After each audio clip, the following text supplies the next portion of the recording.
नमस्ते दोस्तों, आप सबको मेरा राधे राधे और आप सबका स्वागत है मेरे इस YouTube channel Radhe Radhe eternal में।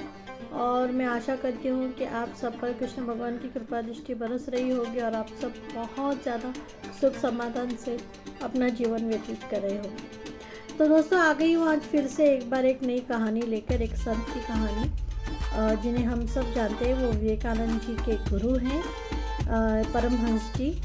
तो आज उनके बारे में आज की ये जो है ये कहानी है। तो रामकृष्ण परमहंस जी, जैसे कि हम सब जानते हैं कि देवी माँ के, दुर्गा काली माँ के बहुत बड़े भक्त हैं और उन्होंने दुर्गा माँ की इतनी पूजा की, इतनी तपस्या की है, उसके बाद जाके दुर्गा माँ ने उन्हें प्रसन्न हुए हैं और उनको अपने बेटे की तरह उन्होंने माना है। और जब तक वो जीवित थे तब तक वो रोज़ उनके हाथ से खाना खाती थी और वो उन्हें सुलाते थे एकदम छोटे बच्चे की तरह वगैरह ने बहुत सी चीज़ें हैं। उनकी श्रद्धा, उनकी भक्ति इसी बात से दिखाई देती है कि कितना उन्होंने तप किया होगा, कितना उन्होंने परिश्रम किए होंगे देवी माँ को प्रसन्न करने के लिए। तो उन्हीं के बारे में आज एक कहानी है। तो उनके काफ़ी शिष्य थे। तो उन शिष्यों में से एक शिष्य को बड़ी एक दिन उत्सुकता हुई कि वो पूछने लगा कि गुरुजी, मुझे एक बात बताइए, आपके सब बोलते नाम जप करना चाहिए, नाम जप करना चाहिए, नाम जप करने से भगवान मिलते हैं, भगवान मिलते हैं। तो सच में क्या नाम जप करने से भगवान मिलते हैं? इस बारे में उन्होंने एक कहानी, एक उसकी जिज्ञासा थी कि हम इतने वेद शास्त्र पढ़ते हैं, इतना सब मंत्र उच्चारण करते हैं, भगवान की पूजा करते हैं, अर्चना करते हैं, सब कुछ करते हैं, तो क्या भगवान नहीं मिलेंगे? सिर्फ नाम जप करने से भगवान मिलते हैं? तो ये मेरी एक शंका है, आप ज़रा इसे दूर कीजिए। तो परमहंस जी जो थे वो थोड़े मुस्कुराए और उन्होंने कहा कि आज मैं तुम्हें एक कहानी बताता हूँ। शायद ये कहानी सुनने के बाद तुम्हें पता चले कि नाम जप में कितनी ताकत होती है। तो उन्होंने कहा, एक दिन एक गांव में, मैं कहीं गांव में गया था, किसी उत्सव के लिए गया था मैं, देवी माँ का ही उत्सव था, मैं वहाँ गया था। तो वहाँ पर भी एक संत आए थे। उन संत का मैं नाम नहीं बताऊंगा, पर एक संत आए थे और उनके पास कुछ भी नहीं था, कुछ भी नहीं था, सिर्फ एक जपमाल थी उनके पास में और सिर्फ एक छोटी सी किताब थी, जैसे पुराण होता है ना, छोटा सा, उतनी एक किताब थी बस, और कुछ भी नहीं था। और जो धोती उन्होंने पहनी थी, यानी उतना ही, इसके बगैर कुछ भी नहीं था उनके पास में। तो वो वहाँ पर 8 दिन थे, मैं भी था। तो 8 दिन तक वहाँ पे रहे, उन्होंने उत्सव में भाग लिया, सब किया। लेकिन उनकी एक दिनचर्या थी, वो रोज़ सुबह उठ के अपना स्नान वगैरह सब करके उसके बाद में वो जप करने बैठते थे। वो जो पोथी थी वो उनको जान से प्यारी थी, बहुत प्यारी थी, वो उसको छोड़ते ही नहीं थे और हमेशा उसको अपने साथ में ही रखते थे। और रोज़ सुबह नहा धो के होने के बाद में सबसे पहले उस पोथी को वो हल्दी कुमकुम लगाते थे, उस पर फूल चढ़ाते थे और उसको हाथ जोड़ते थे, बहुत ही श्रद्धा से हाथ जोड़ते थे और उसके बाद वो नाम जप करने के लिए बैठ जाते थे। और फिर हर थोड़ी देर बाद, समझो 4-5 माल जाप होने के बाद में वो उस किताब को खोल के देखते थे, बंद करते थे, फिर जाप करते थे, फिर तो ऐसा उनका वो दिनचर्या चल रहा था। तो मैंने 2-3 दिन उनको ऑब्जर्व किया, मैंने देखा कि ये ऐसा क्यों करते हैं, ये उस किताब में क्या है जो ये हर थोड़ी देर बाद उसको खोल के देखते हैं और फिर वो वापस जाप करते। बाकी वो कुछ नहीं करते थे, वो पूजा अर्चना कुछ भी नहीं करते थे, वो सिर्फ जाप करते थे और उस पोथी की पूजा करते थे, बस इतना ही करते थे। तो मुझे बड़ी उत्सुकता है, तो मैं एक दिन गया उनके पास, मैंने उनसे मेरी पहचान करके दी। मैंने कहा, मैं परमहंस हूँ और मैं कोलकाता में रहता हूँ और मैं काली माँ के मंदिर का पुजारी हूँ और दक्षिणेश्वर काली माता का जो मंदिर है कलकत्ता में, मैं उसका पुजारी हूँ। तो उन्होंने मुझे बोला, आइए बैठिए वगैरह सब, ऐसी हमारी बातें होती।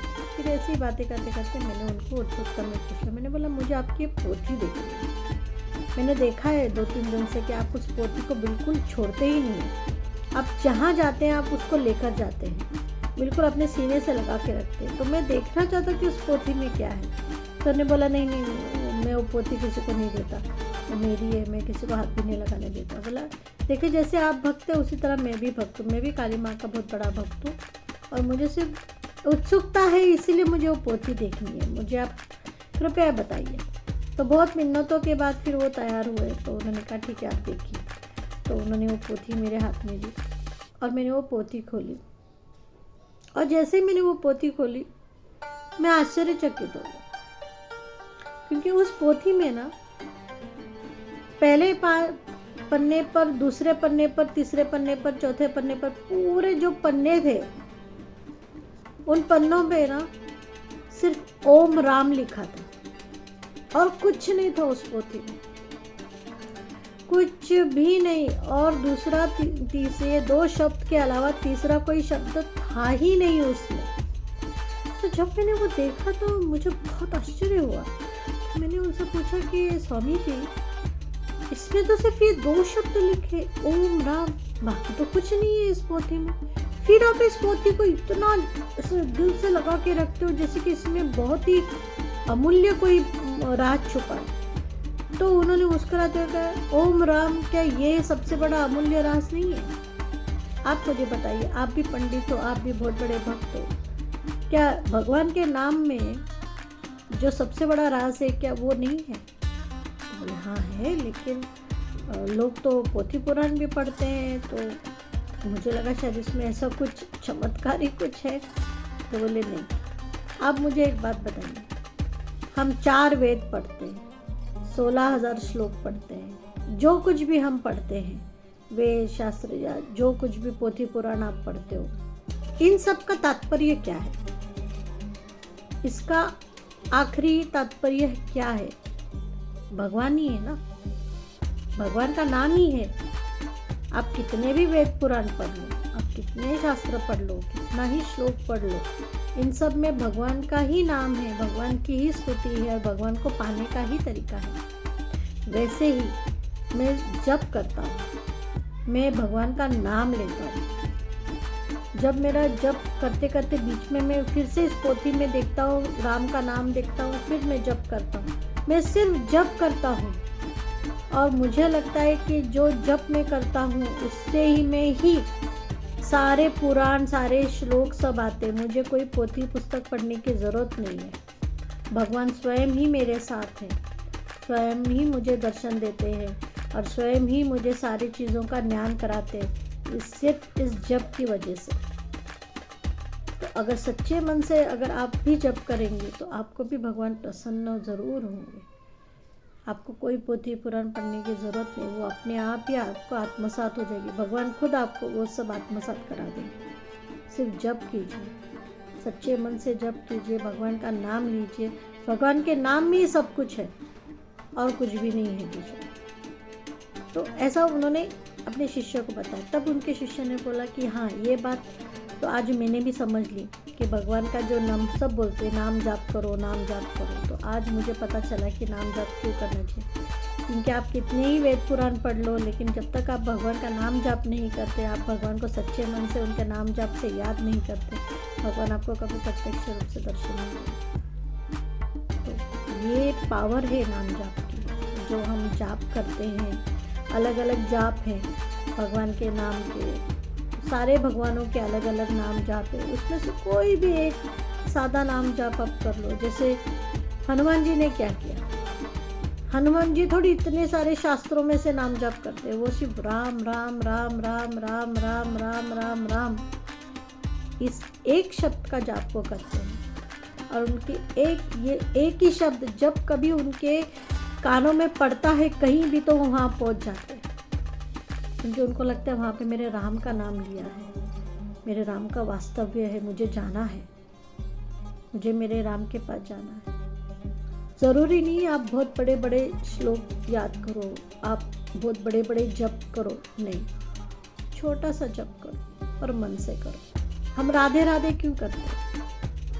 आपको पता है ना इसकी कहानी।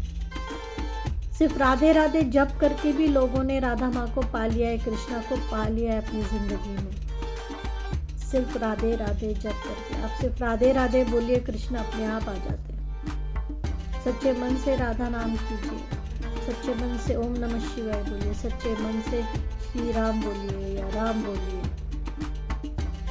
माँ लक्ष्मी बोलिए, ओम महालक्ष्मी नमः, इतना भी बोलेंगे तो भी भगवान आपको पसंद होते हैं। पर इतना ही है, कि जो भी जाप आप करें वो सच्चे मन से हो, सच्ची श्रद्धा से हो। भगवान अपने आप आपको दर्शन ही नहीं, आपको सब कुछ दे देंगे। आपकी बिन मांगे भी आपको बहुत कुछ मिल जाएगा। तो ऐसा चमत्कार है नाम जाप का।